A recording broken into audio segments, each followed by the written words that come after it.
Most days I feel like a complete and utter bozo when I wake up, and this morning was no different. Reason being, I realized that when I was recording this episode of #CNF, podcast where I speak with creators of nonfiction, my good mic, this one, wasn't on. So, my microphone usually defaults to being on in my software, but this time only the built-in commuter mic was used, so I sound a little bit echoey, but I don't think it's distractedly so I probably shouldn't have said anything. Tom McAllister, at @T_McAllister on Twitter, on the other hand, sounds downright regal. Tom makes his triumphant return to #CNF for episode number 35. He's a professor at Temple University, the nonfiction editor for Barrel House magazine, the author of Bury Me in My Jersey, a memoir of his father, football, and Philly, and the author of the forthcoming novel, The Young Widower's Handbook. He's also the co-host of the podcast Book Fight, which he and Mike Ingram started in 2012. And that's where this conversation starts, more or less, about podcasting. Lastly, #CNF can now be found on Google Play Music, as well as iTunes, as it has. So be sure to subscribe with whatever mobile device you own. Tweet at me, at Brendan O'Mara, with feedback or questions, and be sure to subscribe to my book recommendations newsletter. That's about it. Let's get rolling. Tom McAllister is back, baby.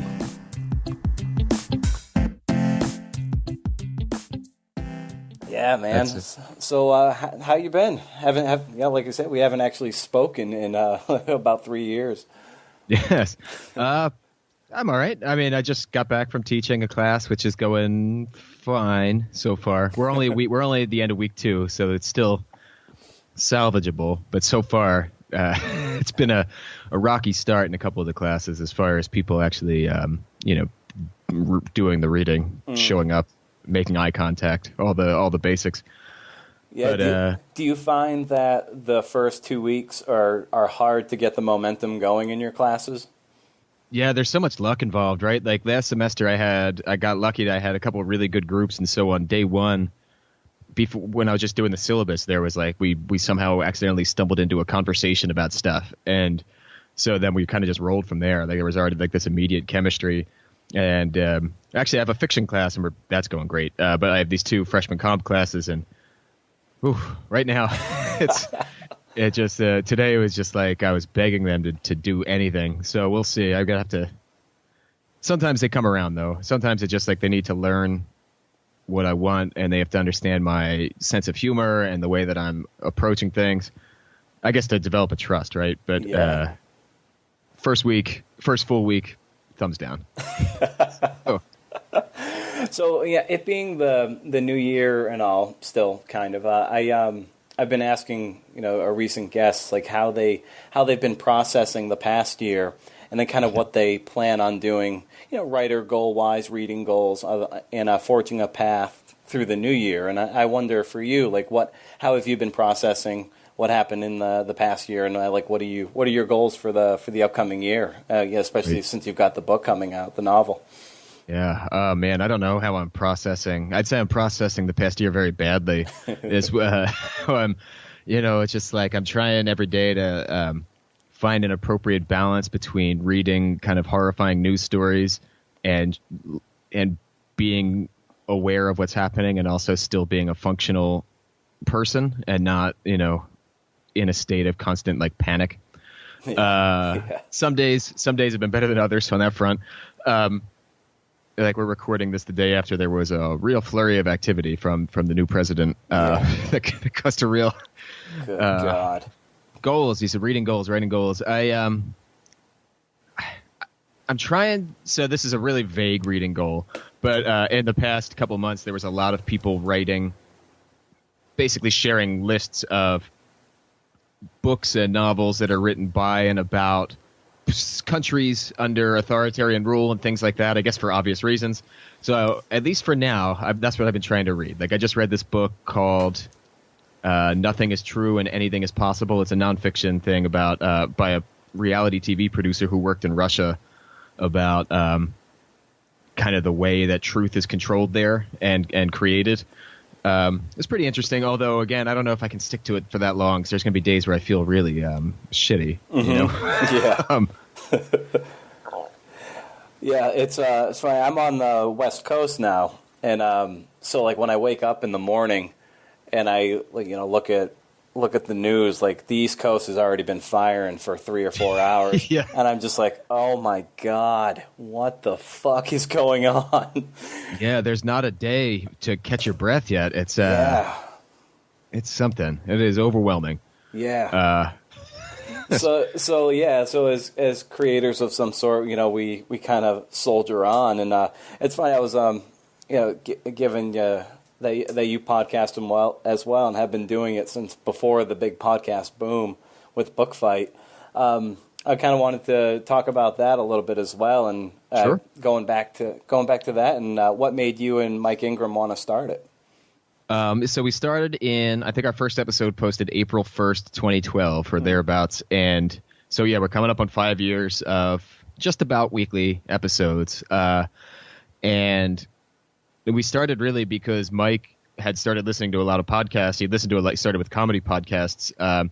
And then he started looking for a book podcast, and he just couldn't find one that he wanted, that he liked. They were, at least the ones that he was listening to then, he felt were all just kind of like too serious or too dry, or it was like This American Life or something, which is its own thing, or the New Yorker podcast. And so then he told me he really would love a book podcast that is a little looser, that has more of a feeling of kind of camaraderie and friendship and digression and all the conversations we would be having anyway. And so then he kind of just talked me into it, because at that point I don't think I'd even listened to a podcast. And so he sent me a bunch of homework. He emailed me links to like a dozen podcasts that he liked and said, listen to these and see what you think. And then we just started rolling. I mean, for about the first year, we had to figure a lot of stuff out about the basics of how things work. I feel like we hit sort of a comfort zone after that. So what did that look like what were some of those early hiccups and growing pains that you guys experienced technically, and also maybe how you decided to format the show?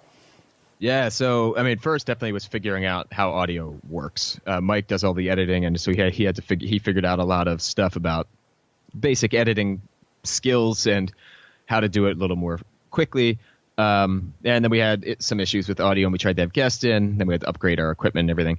And then there was a lot of figuring out, because Mike and I can talk forever. We've been friends for a long time. We can just go and talk on any topic. But we realized a lot of the early episodes were they were just sort of hard to follow, or we repeated ourselves a ton, and we didn't really have any particular goal. And so we ended up imposing, I guess, what you may call a loose structure on the show, where it opens up with like a little greeting, and then if we'll spend the first 25 minutes talking about everything we read, go to a break, and the break is really good for us to regroup and say like, oh wait, have we messed anything up? And then now over the 4.5 years, almost 5 years, we've come up with a variety of kind of little segments that we sometimes sprinkle in. Like Mike does the somewhat beloved segment called Fan Fiction Corner, where he'll pull up some very bizarre fan fiction from the internet. Some interesting stuff, a lot of really bizarre stuff. That's probably our most regular recurring segment. And anyway, the point is we ended up building in little segments that kind of force us to stay on task, so that we now we can pretty comfortably record an hour episode in like an hour and 10 minutes. Whereas before, to record an hour episode, we probably sat here for 2.5 hours and then, had to cut a lot of nonsense out. And early on, were you able to adhere to at least a strict publishing schedule? Like you were able to at least have that kind of momentum in place? Yeah, that was one that we agreed like basically had to happen because it was, that's some podcasts that Mike had subscribed to that would post irregularly or like once every 6 weeks, and he would just forget to listen. And so we said like whatever we do, we got to be posting once a week. And that's why we ended up doing, it would be too much for us with our actual lives to try to do a book a week. And that's why we started doing short essays and stories. And also for a while we were doing like I guess an advice type thing on more of a question answering. It wasn't so much advice, but yeah, I think we've only missed probably about 5 weeks in those years, and 3 of them were scheduled weeks off, where after Christmas we just said we'll take a week off and catch our breath. And at what point did you guys notice that there was a significant or serious uptick in popularity, when you were able to, when things were snowballing and like, oh, okay, that doesn't feel like we're just shouting into the abyss? Yeah, because that's like especially the first 10, I was like, probably a couple of our friends are listening, probably my brother's listening, and I don't know who else. And one of our friends told us that he found the first 5 episodes unlistenable, and I think it was probably we started to gradually get a little bit more feedback from people who we had never heard of. So that was nice. We're like, oh, okay, at least someone who we hadn't met before is listening. And then I'm trying to think, the first kind of big bump we got had to have been, so the biggest bump we ever got was there was a brief period where the website, the AV Club, was covering our podcast weekly, and we saw a pretty significant jump in listenership from that. But there must have been a bump right about 6 months before that got us even on their radar. And I'm trying to think of what that would have been. I don't know if it's just, and we're both editors at Barrel House magazine, and so we use that to promote a lot. So maybe it was just thanks to the Barrel House Facebook page that we ended up kind of gradually accruing enough people to get some of that momentum. If you were starting the podcast, say, today, knowing what you know, what might you do differently? Good question. I think the biggest thing that we would do differently is probably having started with slightly more of a structure, because we resisted that idea of structure at first because we said we don't want to be too dry and bland and everything else. But you need some sort of structure, because you're inviting strangers to listen to you talk for an hour or more every week, and so they need to have a little bit they can count on. And the other thing, and this is a thing that we've gotten a little bit better at. Early on, we were very reluctant to invite guests on, because I actually didn't want to bother people. We're basically assigning them homework, because we're saying you have to read a book. And we probably would have been a little more aggressive in trying to get some guests on who we otherwise, were reluctant to invite. Yeah, those are some of your better episodes, I think, when you bring in someone else, or bring in someone who's also a writer too. Like I think you had Justin St. Germain on one time when he wrote Son of a Gun, and so that's kind of neat. It's like this little wild card that kind of it's this little aberrant spike in maybe the complacent ear, and it's kind of a good. It's like a nice little change of pace, but it's still like, for to sound business schooly, like on brand. Yes. Yeah, the best guests we've had have been the ones, and it's been, we've been happy. We've been lucky that, like, for inviting just sometimes complete strangers to my basement, everyone's worked out pretty well. But the best guests we've had have been the people who, just like jump right in and are willing to start arguing with us right away or whatever.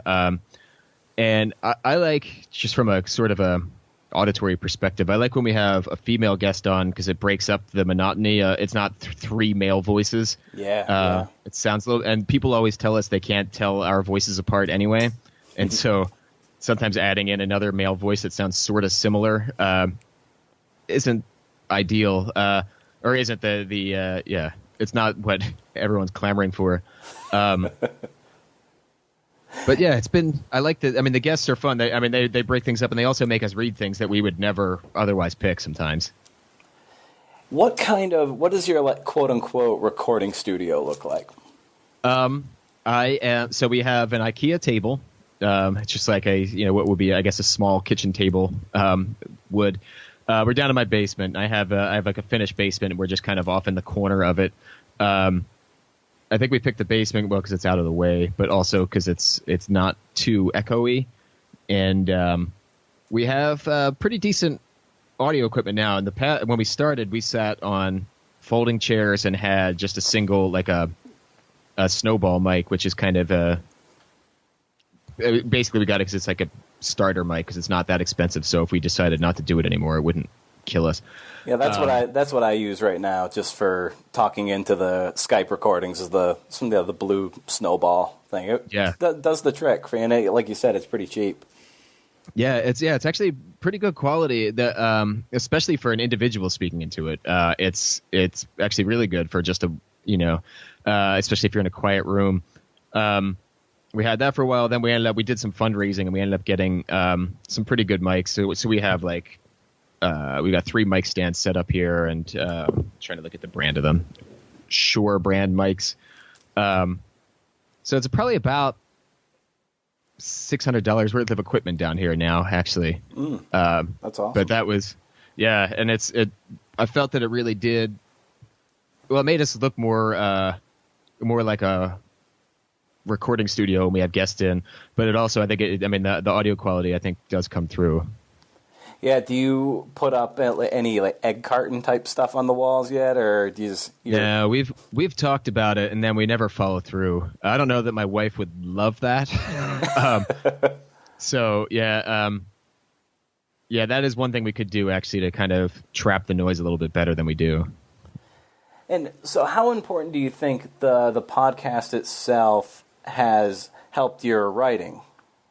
I think one thing it definitely makes me think about it. Definitely, when you sit down to write, right, you have this abstract idea of an audience, or what is a reader going to think when they read this, and then every week sitting down to sometimes harshly critique stories or essay or books,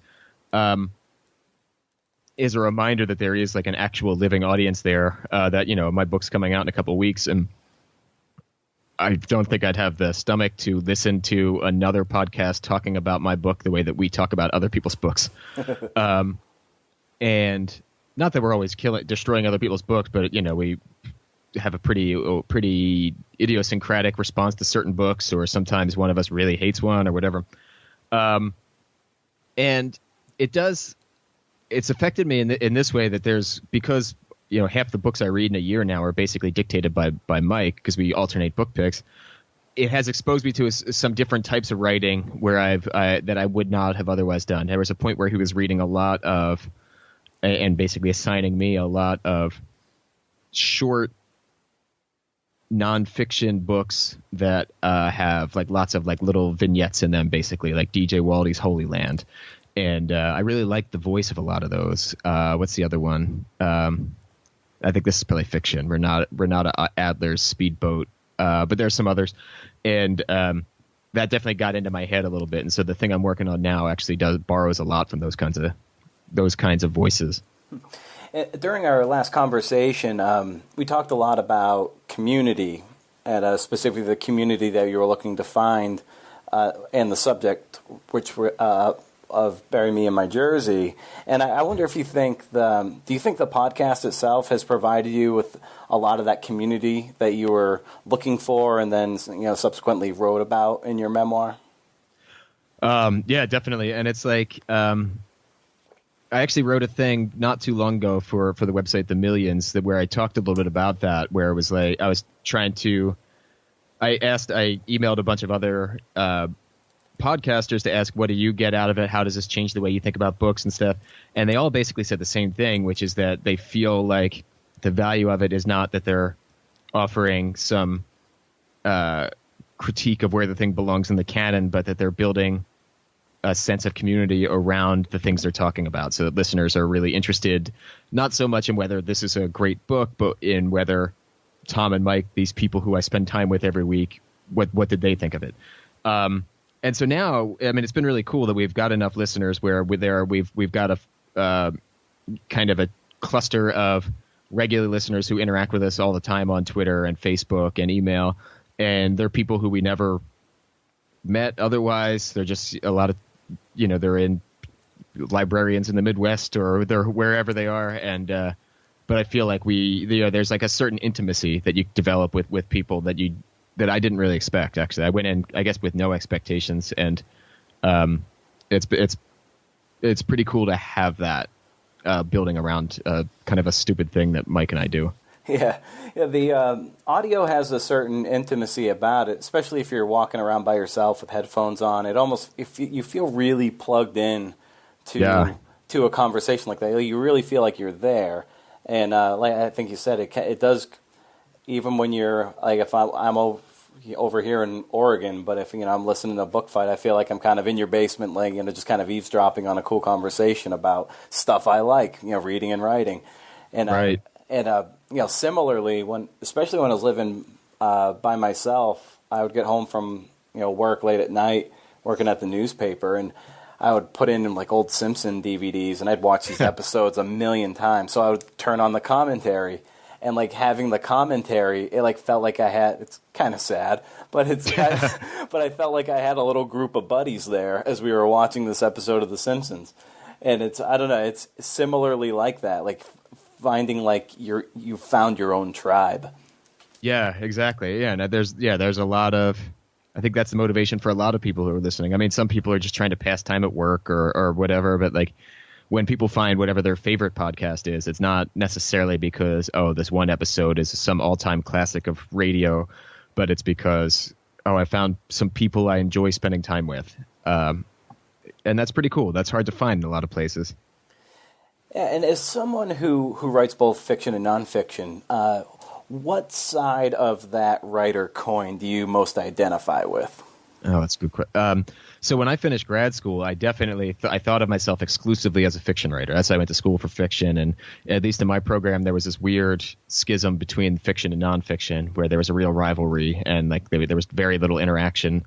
And then I ended up writing the memoir, and the first thing I ever published was an essay that ended up as a chapter in that memoir, and then the memoir happened, and then I started teaching nonfiction, and I became a nonfiction editor at Barrel House, and I said, oh shit, I have to learn how nonfiction works. And so it took me a longer time, I think, to figure out how to write fiction that I was happy with.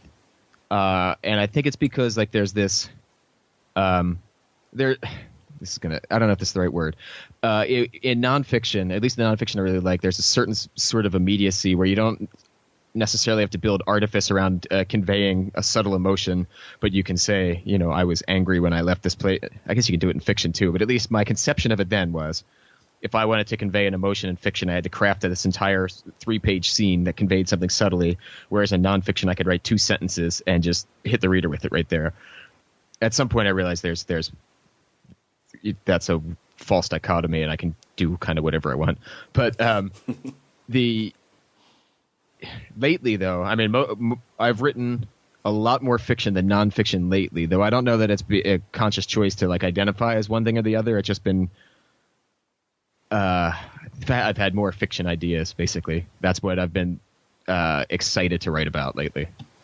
Do you wish you identified more one with the other, just so like when you go to the computer or go to the ledger, it's like, well, there's no choice. I'm writing fiction, or I'm writing, verifiably true stories. Yeah. Sometimes I wish I was just more decisive in general, because I'll have. I think most writers have some like an ideas file or something, right? And I'll have like 6 half-formed ideas, and I'll be thinking like, all right, let's pick one and start going with it. And then instead I spend the whole morning just kind of looking at them, and then I do nothing, and I go, I walk my dog, and I give up. And it's such an easy thing to do. I look at my dog, I'm just and I give up. I'm like, yeah, you know what? A 35-minute walk sounds awful good right now. It's healthier than just sitting down anyway. Yeah. There's a lot of good reasons to just go for a walk. And so I mean, in general, that's my more general answer. That I just wish I could be more decisive about just like let's just write the fucking thing and see what happens. Yep. Yeah. So yeah, that's my answer. I'll stick to that. I had like a half-formed idea for another one, but it was going to end in the middle of a sentence. Yeah. So, as with anybody who's come on the podcast and has written memoir, my first question is like, why? Like, so because it is such it can seem very self-indulgent on one hand, but memoir when it's done really well can be uplifting and inspiring and oftentimes timeless. And I wonder, like, what made you want to write "Bury Me in My Jersey"? Like, what was that impetus? It was like, yes, I have to write this. So I wrote that. So, I mean, talking about possibly self-indulgent, I wrote that when I started writing when I was 26 or maybe even 25. And so there were definitely people in my life, especially non-writer people, who were like, what are you writing a memoir for?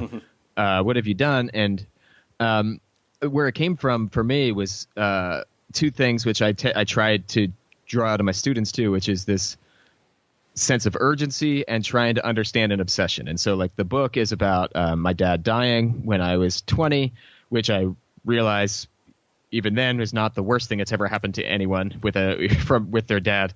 But it was a thing that I was still clearly not over. And I didn't realize how not over it was until I started writing about it.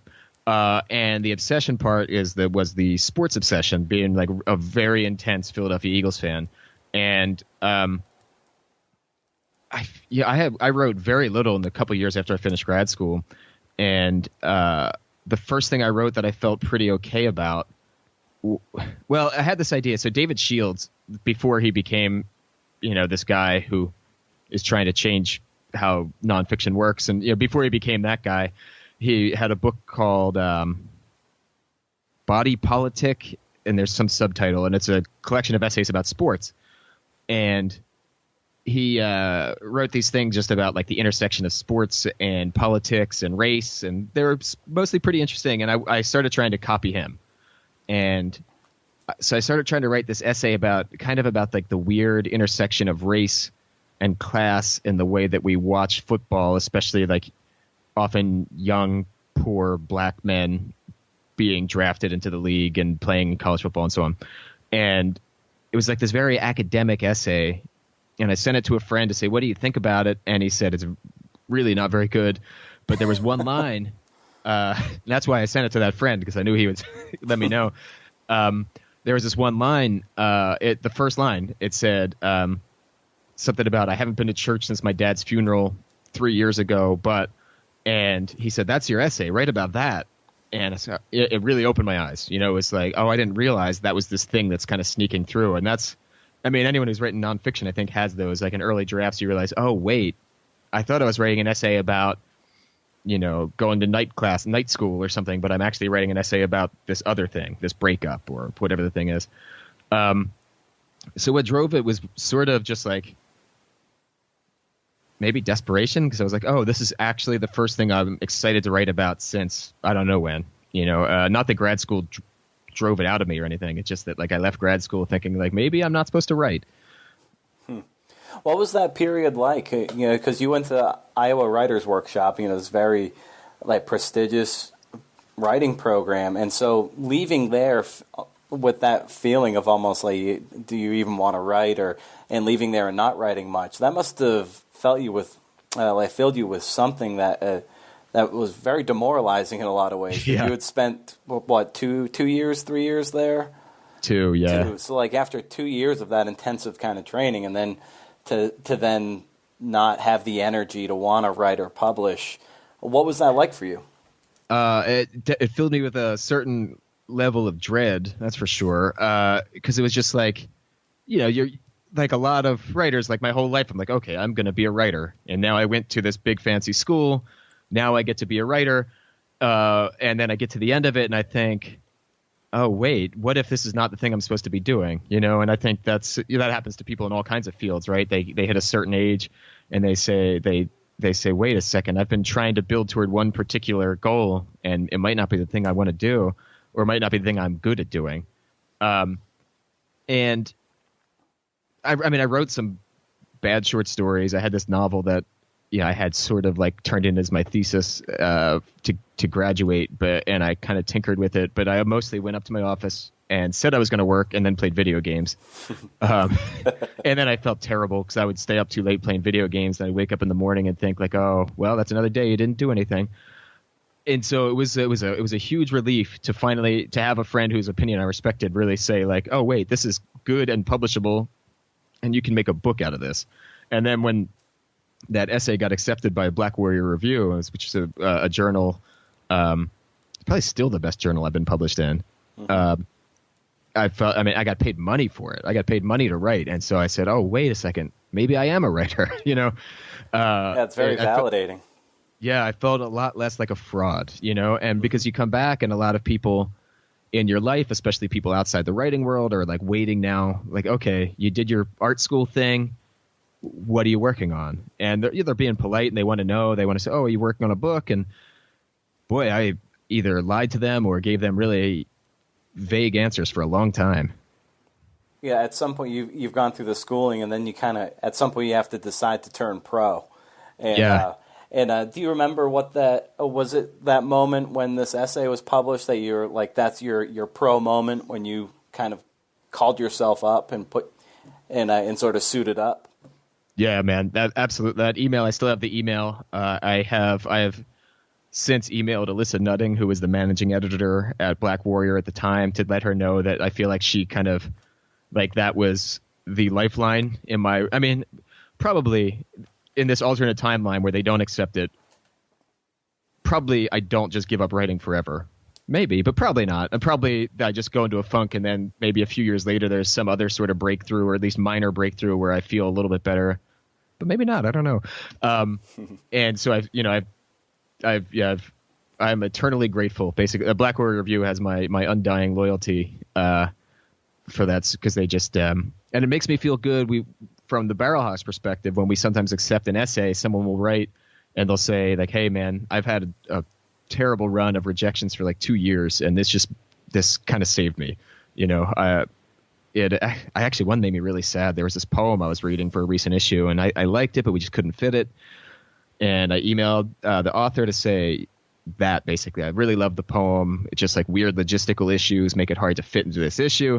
And he wrote back and he said, "It's been a long time since I've had anything published, but your email really may have saved me, because I was ready to quit on everything." So the power of like just a respectful rejection can sometimes put fuel in the tank like that. Yeah, because it's so lonely, you know, and and it doesn't go away feeling. It's just that it's at different levels and different directions you feel like that. Because after I published the first book, then I had a book rejected roundly by many publishing houses, and then a few years later I had to find a new agent, and then I got rejected by a whole bunch of agents, and you like that anxiety it just comes back in different ways and different forms. So what did being a successful writer look like to you when you were in Iowa, and how has that changed to where you are now? Or the term that people used to use, at least when I was in Iowa, was a working writer. Someone had given this statistic to someone in our class that something like 10 out of 25 people in your class will become working writers. And what that meant to me, I guess, was someone who makes enough money on their writing not to have to do anything else. I would change that definition now, which I think is probably a naive definition. Probably, well, we might have one person from our class who was at that level, maybe, actually. But that's actually kind of rare. Most I feel like all have some sort of steady gig, whether that's teaching or some form of freelance journalism or something. Like you said, it's very rare for just the writing work to support is. But yes, go on for sure. Yeah, or they have a partner who makes a lot of money. Yeah. Now I guess I define working writer as kind of what I'm doing. You know, like I'm publishing relatively regularly. I will have had 2 books out soon, and I have a regular old job teaching. But like, I'm someone who has written things that have been read by people who don't know me, which now seems like a miracle, right? And like I did this thing at Virginia Tech. They had the student-run literary festival. It's called Glossolalia, and it was great. I mean, they invited me to come down along with this poet, S. Whitney Holmes, and it was students would read, undergrads and grad students, and then we were kind of the featured people. And they had 150 on a Friday night on a college campus. They had 150 people in the room, and they paid me money, and they paid for my food. And it really seemed like a miracle that my job was to like just fly to a college and read some stuff to people who really like books. That's awesome. You know, it's like, and since then I had a real moment of clarity while I was in that room, and I was like, oh my God, this is very lucky, you know? Yeah. It won't stop me from complaining if, like, you know, next week the novel gets a whole bunch of bad reviews, and but at least in the interim, I can remind myself that I've had more success already than I realistically expected, I think. What were some of your, this would apply to your first book, what were some of the low attendance readings you've ever done? My lowest is 4 people in the back room of a historical society in Saratoga Springs. So it was, it was cool. They were totally into it, but they buried us in the back room and I did as much publicity as I could, but they basically didn't do anything, and it was tricky. But 4 people showed, and we had a nice little time. But it was kind of it's nice to sometimes give other writers, aspiring or otherwise, some of that sprinkling of that kind of experience will happen to you. Absolutely. Yeah. So were all 4 of those people strangers, or were any of them family or friends? They were actually strangers. Oh, that's good. So that's because my book was about the Saratoga racetrack in that season. So people in Saratoga just go gaga over the track. So right. it had some reach. So the people who were there were just just some older folks who were just genuinely interested. So it was like, all right, I did a little reading and did a mini Q&A, and that was it. Signed some books and got out of there. Yes. Yeah, it's disheartening, and you get up there and you think like, oh, should we just call this off? Should we tell the 2 people in the audience, let's just get a coffee or something? I had 2. There was one that was in this now closed independent bookstore called Chester County Books in Philly suburbs, and it was a huge store. At one point, it was like this. It was a real institution, but you know how it goes. And my wife was there. One of my good friends, who's in the book a little bit, was there, and a former student was there with her mom. And the former student's mom sat in the front row reading a different book while I did my reading. And that was discouraging. And then there was another one which was just really bad time. I was going to read at the Borders in Center City, Philly, right downtown. So it's a great venue to possibly get people in. But the Philadelphia Flyers, the hockey team, were playing in Game 6 of the Stanley Cup that same night. And my book was aimed largely at sports fans, and so. Boy, there was no reason to even go. Everybody who would have possibly bought that book was at home. There was one person who sat in the audience besides my wife, and that person came up afterward to ask if I can help get his book published. Nice. Nice. That seems to happen like 1 out of every 2. So someone comes up to you with their book idea. Yeah. It's kind of hilarious. It's earlier in our conversation, you talked a little bit about a sense of urgency, which I really like, because when I did the transcription of our first conversation, I pulled out this little passage of where you talk about that sense of urgency when people were submitting essays to Barrel House. And just a little couple sentences here. You said, I read a lot of essays when I'm reading submissions, and a lot of them are technically sound and interesting enough, but there's no sense of urgency. It doesn't feel like there's anything on the line for the writer. And I love that, because in that there's a lot of that, like you said, urgency, but intention. So in your writing, how do you sort of calibrate your compass to ensure that there is urgency and that you always have something on the line in a piece of writing? I have to say I'm relieved that I still agree with the thing that you quoted me saying from it would have been. Yeah, you're like, ugh, no, not anymore. Ugh. Yeah. There's this assignment that I give to my nonfiction students where I tell them where the first line of the sentence or of this exercise has to be something they're terrified of telling their mother, because I think it's fiction too, but nonfiction especially. There's this thing in the essays I really love where I feel like the author it has something to lose by having published the thing that they wrote, or there's something at risk, or like they might, and that something to lose isn't necessarily like their job, but it could be a relationship, or it could be just their own sense of possibly their dignity or their own sense of pride or whatever it is. And so I think the main thing I try to keep in mind if I'm reading something I wrote that I want to still feel urgent is like if I'm in a middle draft, am I bored by it? And if I'm bored by it, what's the thing that's missing? Am I holding back, or is the thing I'm writing, is the idea just not good enough? So that sounds like the most subjective sort of arbitrary thing, but so many times in a middle draft you start reading and you say, oh, this is just really boring. Why would anybody ever read this thing if I'm not invested in some way? How quick are you to discard those things that glaze your eyes when you're in the middle of the writing, or how much time do you allow it to sit there in the event that maybe it'll come around to be more relevant once you finish up and do a few rewrites? Yeah. First drafts I plow through without looking back at all, basically. I mean, I'll make a handful of edits if I typos and things like that, but I just roll. I try to generate a ton of words. And I know I have some of my friends like Mike, my co-host on Book Fight, he's very deliberate where he wants to make sure every line is right before he starts moving on.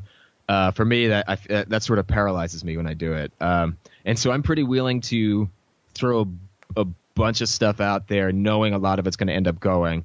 I'll usually give things a chance through at least the third draft. Sometimes it's around draft 4 or 5 where I'm like, I keep coming back to a thing and I finally have to say, all right, Tom, this doesn't work. You just have to get rid of it now.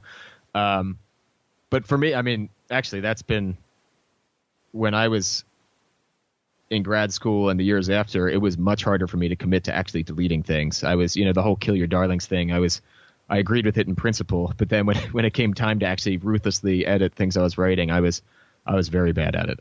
Yeah. It's I almost like to call it just like putting your darlings in prison or something. Because I'll cut off the limb and I'll put it in a scrap file and be like, okay, oh, yeah. This is here. This is the DVD extras, and just so it's not completely killed. But invariably, man, if you've written a 5,000 word thing, if you lop off 2,000 words, it's way cooler. It's streamlined, and it's like, wow, why did I ever need that? But you did need it in a sense, but not in the final product to spare the reader. You needed it as a writer at first, but for the reader, you get to that leaner state, and you're like, yeah, this moves. This is an athletic piece of writing. Yeah, that's when I was in grad school. We were in Frank Conroy's class. He used to call those words that the writer needs, but that have to go by the final draft. He used to call that the scaffolding that you put up basically to get the work done, but you have to take it down at the end. And yeah, I totally agree. Like, and having making mistakes or having these ideas, it's sometimes you can compress a scene into one sentence, and it's so much better. We were at a Dave Housley and Mike Ingram and I were all representing Barrel House at this event at an MFA program, and someone asked, what's sort of a hard question, but they asked, like, what's the biggest mistake you see people making in submissions? And there's lots of answers, but one thing Dave said was, I don't think we've ever accepted a piece and told the author you have to add something here. We always are telling them to cut if we're telling them things for the exact reason you just said. And odds are that writer probably did make what they deem to be significant cuts already. Yeah. So it's almost like you want to just overcorrect, take a big swipe at it, and it's like we said, it's invariably better. Yeah, absolutely. So what advice or questions do you hear most from aspiring writers or your students who want to be like you, who are writing books and essays and living the life of a working writer? So with students, I mean, first they ask a lot of questions about kind of logistics, how does publishing work, that kind of stuff. But then probably the most common one is like, how do you know when something is ready? How do you know when something's ready to go out? And that's such a hard one to answer because, I mean, probably there are some writers who have really good answers. For me, it's such a going by feel, and it's only by having written a ton of words in the past 10 years that I know I have a pretty good feel for when I've made something as good as I can make it. But I mean, typically with students, it's that they're just like when I was a student, they're not as willing to go through and do the extra 3 drafts or whatever it is. Yeah, how do you know when something's ready? That's probably the biggest question. Do you have a good answer for that one? I guess a lot of times if you're allowed to just work constantly, you will always find a way you'll always find things to change and to just chip away at, chisel, change this, add this. 2 weeks after you think you're done, like you hear a song that triggers a memory and it's like, oh, that's good to add. So it's almost like it will never be finished.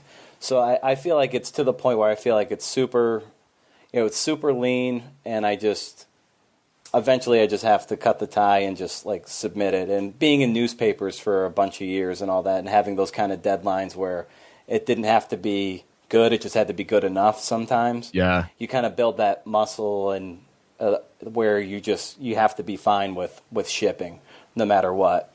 And so I guess I would say that, but then when it invariably gets rejected, I'll be like, okay, well, let's work on it a little more and see what might have been the problem and tweak it and send it somewhere else. And yeah, so I guess that it is a feel thing. Like you write millions of words and you just kind of get a sense like, yeah, this is about as far as I can take it.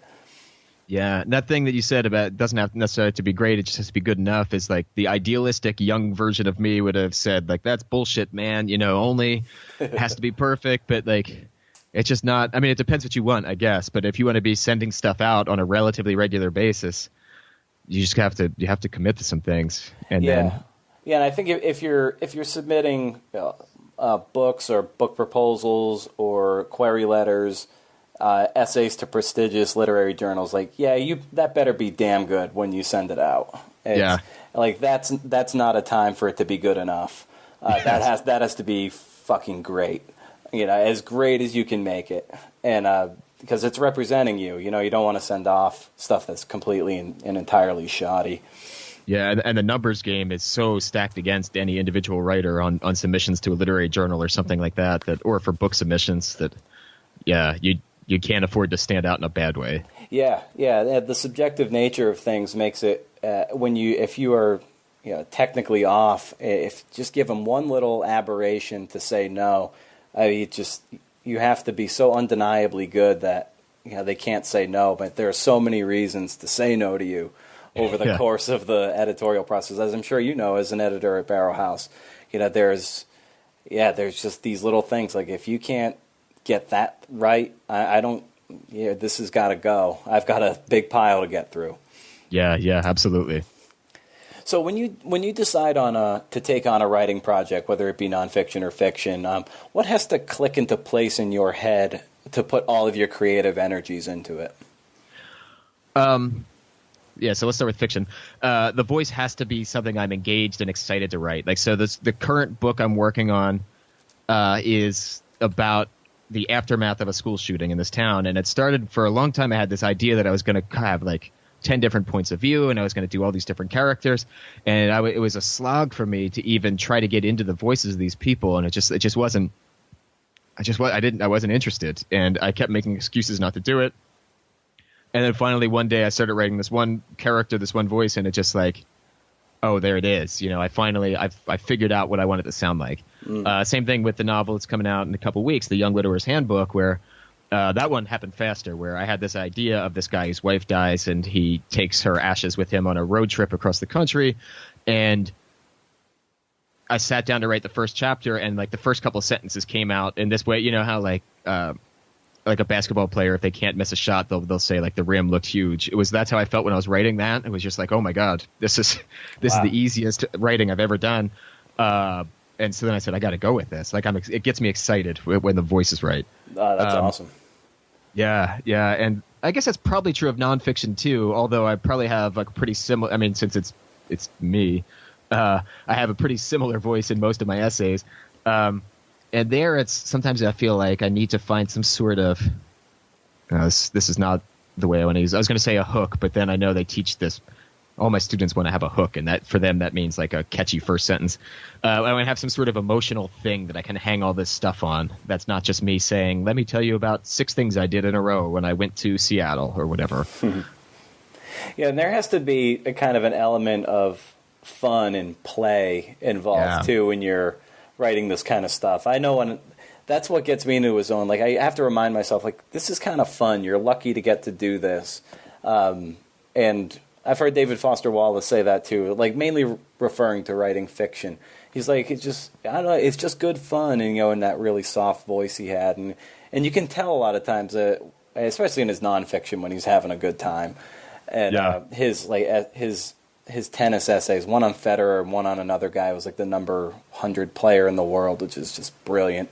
You can the Michael Joyce one. Oh my God, I've read that like 5 times. I can't get enough of that essay. That one's just so good. And but you can tell he's having fun. And when you're having fun, man, you're just clicking off pages, and the reader's going to have a good time too. Yeah, absolutely. Yeah, it translates when the author is really enjoying something, the same way it does when a musician is really excited and engaged in what they're doing, or a dancer or any other artist. Yeah. It's funny you say that. Like a few years ago, this store I was working for, they got us tickets to a show, and this was in SPAC, the Saratoga Performing Arts Center, and it was like frickin' Doobie Brothers in Chicago. And but watching I had never seen the Doobie Brothers. I'm barely familiar with their music, but they were out there and they were just playing. They were opening for Chicago, and like after every song, the lead guitarist and lead singer, I don't even know his name, he would just like pump his fist, and he was just like having the best time of his life. And I was just like, oh, that's so cool. Like if you can bring that to your craft, and just that love and energy behind it, it's like who isn't going to follow you into your creative fires, if you will, Yeah, and it also helps you to sell work that maybe isn't, if you're not one of the most brilliant writers of your generation, like Wallace, then that energy and urgency is the sort of thing that helps you differentiate you and sell what you're doing too. Yeah. So when do you do most of your writing? What's like your morning routine when you're clicking off pages? How does that start? The best days so I'm lucky my teaching schedule is pretty open, so I usually have like 2 days a week where I'm just at home. I don't have to be on campus at all. And so those are often very busy days for getting stuff done. Where in theory, the way it works, I'll get up, I'll have some breakfast, then I'll go up, I'll mess around on the internet for a little bit, then I'll go upstairs and I'll work until lunchtime, basically. So like a 3 to 4 hour kind of thing. Some days I spend more time on the internet than the actual work part. But and is that like a sustained block where you're just generating, or is it sometimes you kind of you're doing a little, then you step off the treadmill and then you get back on the treadmill? If it's like a new project, it's pretty sustained usually, where I could in that time I could do 3,000 to 4,000 words that I feel okay about, knowing they'll have to get edited. And then it'll vary. Like right now I'm in the stages with a new thing where I'm rereading it a lot. And so like yesterday morning, my job was just sitting there reading out loud actually, and trying to catch a lot of the stuff that didn't sound right. That's probably the primary. There's lots of variables. That's the main work thing. And on school days when I'm teaching, I'll try to get up around like 6 and try to get at least an hour of actual work in before I go, and I kind of tire my brain out. And were you always creating mainly in the morning? Is that just your circadian rhythm, or have you experimented throughout the day to try to figure out what works for you? I used to say I work better at night, but I realized that was an excuse to put the work off. And then because it's so much, you say, I'll get it done tonight, but then stuff comes up or you get too tired or whatever. So I started doing it in the morning, basically to try to subvert my own worst impulses of procrastination and stuff like that. And what is the key for you to sustaining momentum over the long haul of a novel that's 300 to 400 pages? I struggle with that sometimes. It's often I get about halfway through and I realize like I've written myself into a corner, or this plot is going nowhere, and I don't know how to keep it rolling. And so sometimes it's grinding, like knowing that if you grind through a chunk of work that you don't feel great about, that eventually something's going to click into place. Which is not to say I'm not one of those writers that's like you have to lock yourself in the chair for 4 hours a day no matter what and stare at the blank screen if nothing happens. And but I do feel that for me it's valuable to sometimes force myself to write things that I know are just not going to be good because I need to. It's like it's almost like dislodging the bad ideas from my brain or something, which I know that's not a scientific theory. But it's, you know, kind of grinding it out for a couple of weeks sometimes. Usually, at least so far, I've found a way back in or to like rediscover whatever it is that got me excited in the first place. How important are those maybe afternoon or long walks? How important are those to you to kind of unplug from what you're doing, and like how do you use those to kind of I don't know, not put gas in the tank, but at least to unplug and get away from it so you can come back fresher?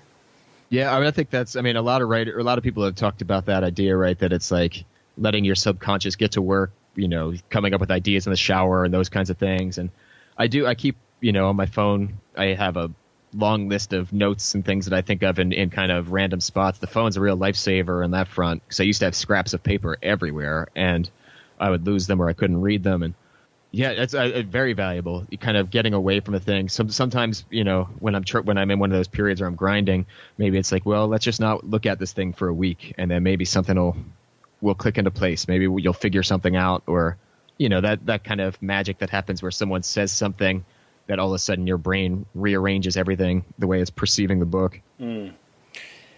And what other hobbies do you employ? Here I'm using that word unplug again, but from writing or reading or teaching, you know, just something that's a complete departure from what you from your vocation to just get, you know, to feel fresh. I watch a ton of sports. I watch a lot less football now than I used to for a variety of reasons, but among them concerns about kind of like the ethics of supporting an organization that seems bad in the NFL. Yeah, I'm kind of with you. I kind of struggle with it too. But I watch I watch the NBA a lot. So that's among my hobbies is watching the NBA and having opinions about the NBA. Then my wife and I basically hang out with my wife, going out to dinner, traveling, going to see that kind of stuff. That's where a lot of my non-writing, reading related energies go. Are there any other forms of artistic media that you like to consume that kind of helps with your writing? Yeah, it would be hard to draw a direct line, but like I listen to music basically the whole time I'm working. And I know some people can't have those like competing streams in their head.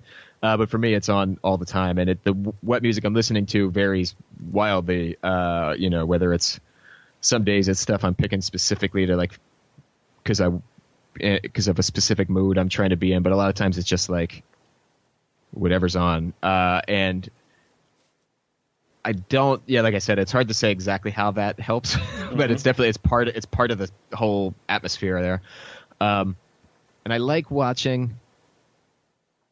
My wife does not like watching these, so I have to watch them by myself. I like watching very slow, sad movies about sad people. Like what's the movie with the long title? The Assassination of Jesse James by the coward Robert Ford. That one. That's like my quintessential example of that's the Brad Pitt, Casey Affleck of the sort of a movie that I totally understand why some people hate them, but I kind of like to immerse myself for a long period of time in kind of a bleak movie world. Huh. And, yeah. What book or books do you revisit the most, that you reread to kind of remind yourself, like, oh, that's how it's done? So I'm not a huge rereader in the way. So like I know some people have, you know, like they have a certain book they'll take off the shelf once a year and reread it or things like that. I think what helps. Probably the answer to this is the things that I end up assigning my fiction and nonfiction classes, where like when I'm teaching creative nonfiction, we'll read The Fourth State of Matter by Joanne Beard, and every time I say, "Holy shit, this is so good! I don't even know how somebody wrote something this good." You know, that's one of those essays where I read it and I think, that there's this whole like 3 tiers of quality of writing above what I'm doing. That's inspirational, a little daunting. Yeah. And it changes the way I think about it. And every time I'm excited to go back and read that one. But there's examples like that kind of on. Actually, that's probably the one out of all the things I assign that every time I read it, I think I'm so disappointed when certain students don't like it, because I want to say like, no, you're reading one of the best things. So before I let you get out of here, what are you most excited about right now with the release of the Young Widower's Handbook? As you're getting ready to really ramp up publicity for that, like what's that experience like, and what are you most looking forward to? It's been a long waiting period since I signed the contract. I think I signed the contract in late 2014, and due to like quirks and publishing schedules and things like that, now Algonquin only puts out I think 10 novels a year, and so they could only slot me in where they could. I'm really excited. Like I finally got the actual finished books 2 days ago. I did an event at this conference where I was signing books, and so it's very exciting to see the actual book exist in the world, and we can finally get on with whatever's going to happen with it. Yeah. It's just been such a long wait where I think we waited longer for it to come out than it took for me to actually write the book. And so I'm excited to finally be out and do some events where hopefully people show up, and just like let the thing be in the world finally, and hopefully let it sink or swim. Yeah, what's kind of crazy is that you're going to get people asking you questions about it as if you just finished it like Monday, but like you finished it probably, I don't know, 18 months ago, or whenever you actually like put the final bow on it. And I think of course they send you revisions, but it's like you were a different person when you finish that book, and you almost have to go back in time and remember who you were when you wrote it. And it's kind of disorienting, I imagine. But anyway, it's probably going to be good fun in the end. I hope so. We'll see. But yeah, you're right. It's definitely like, oh, let's go back to this time in my life when I was doing this, when this was the thing that was preoccupying me every day, but I've like put it away for so long. Yeah, because now you're on to another book, and so it's like, oh yeah, I got to remember who I was and where I was and what inspired me about this book at that time. It's right. Yeah. Well, very nice, Tom. Always a pleasure. Thank you so much for coming back on the podcast. This was a lot of fun. Yeah, thanks for having me on, man. Yeah, you got it. And we'll be in touch for sure. Great. Best of luck with the book. All right, thanks a lot. Talk to you later. All right, later, Tom.